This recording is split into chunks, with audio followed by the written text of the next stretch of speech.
Assalamualaikum warahmatullahi wabarakatuh.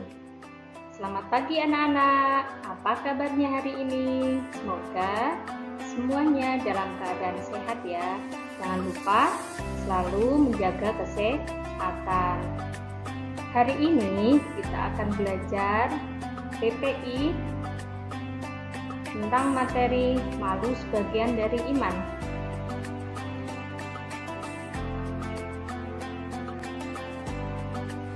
Di antara kemuliaan ajaran Islam adalah mengajarkan pemeluknya untuk bersikap baik dan santun kepada semua orang, menghiasi pribadinya dengan hiasan takwa dan rasa malu, seperti malu apabila melakukan kesalahan.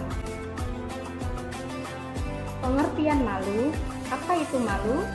Rasa malu menurut Syarah An-Nawawi terhadap Sahih Muslim adalah akhlak terpuji yang mendorong seseorang untuk meninggalkan sesuatu yang buruk dan mencegahnya dari kelalaian dalam memenuhi hak para pemiliknya.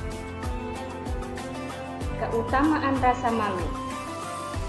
Keutamaan rasa malu dijelaskan dalam sunnah Rasulullah Shallallahu Alaihi Wasallam, di antaranya 1. Sifat malu yang benar mendatangkan kebaikan. Rasulullah Shallallahu Alaihi Wasallam bersabda, sesungguhnya sifat malu tidaklah mendatangkan kecuali kebaikan. Hadis riwayat Bukhari dan Muslim. Yang kedua, rasa malu perangai yang disukai oleh Allah. Rasulullah Shallallahu Alaihi Wasallam bersabda, iman itu ada 60 atau 70 sekian cabang. Yang paling utama adalah ucapan La ilaha illallah, dan yang paling rendah adalah menyingkirkan gangguan dari jalan. Dan malu termasuk salah satu cabang dari iman. Yang ketiga, membawa pelakunya masuk surga. Rasulullah Shallallahu Alaihi Wasallam bersabda, rasa malu adalah bagian dari iman, dan iman berada di dalam surga. Dan sikap terang-terangan dalam perbuatan maksiat dan tidak memiliki rasa malu adalah keburukan, dan keburukan berada di neraka. Hadis riwayat Tirmidzi. Rasa malu yang salah. Yang pertama, malu melakukan amal soleh. Contoh, malu maju ke depan kelas untuk mengerjakan soal, malu berkata jujur, dan lain-lain. Yang kedua, malu bertanya tentang kebaikan. Contoh, malu bertanya tentang kebenaran agama Islam, seperti tata cara berpuasa, tata cara sholat yang benar, dan lain-lain. Yang ketiga, macam malu yang perlu melekat pada seseorang. Yang pertama, malu kepada diri sendiri ketika sedikit melakukan amal soleh kepada Allah dan kebaikan untuk umat dibandingkan orang lain. Yang kedua, malu kepada manusia. Hal ini penting karena dapat mengendalikan diri agar tidak melanggar ajaran agama. Yang ketiga, malu kepada Allah. Malu kepada Allah, malu yang terbaik dan dapat membawa kebahagiaan hidup. Nah, hari ini Ustadzah akan berkisah. Ustadzah akan membacakan kisah dari sahabat Rasulullah, yaitu Utsman bin Affan. Nah, kisahnya berjudul Malaikat Malu kepada Utsman bin Affan. Ya, semuanya dengarkan kisahnya ya. Malaikat malu pada Utsman bin Affan.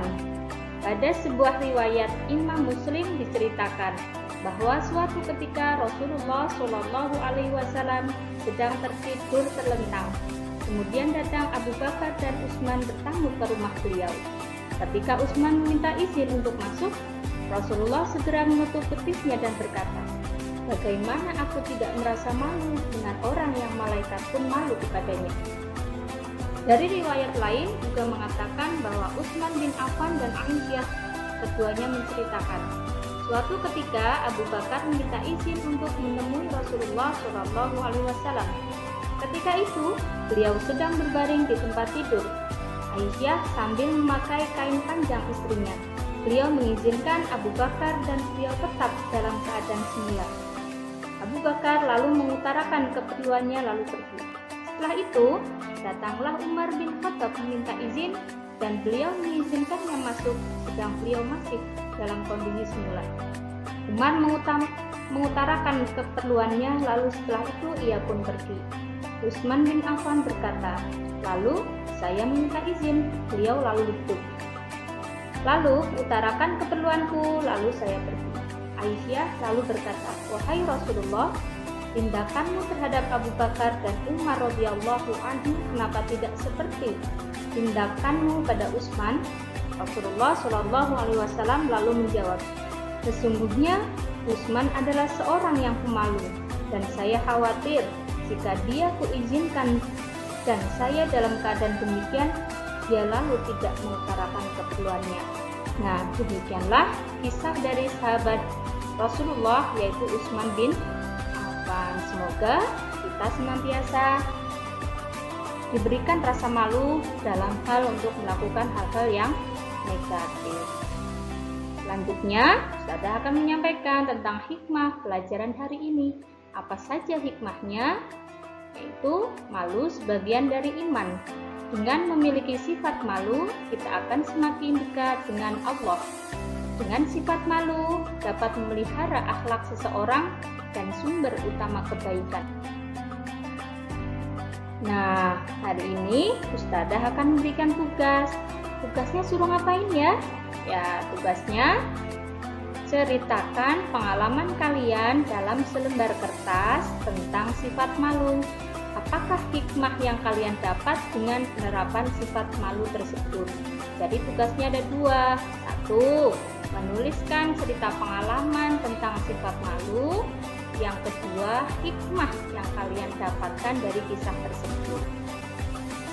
Nah, demikian kegiatan PPI hari ini. Semoga bermanfaat. Ustazah akhiri.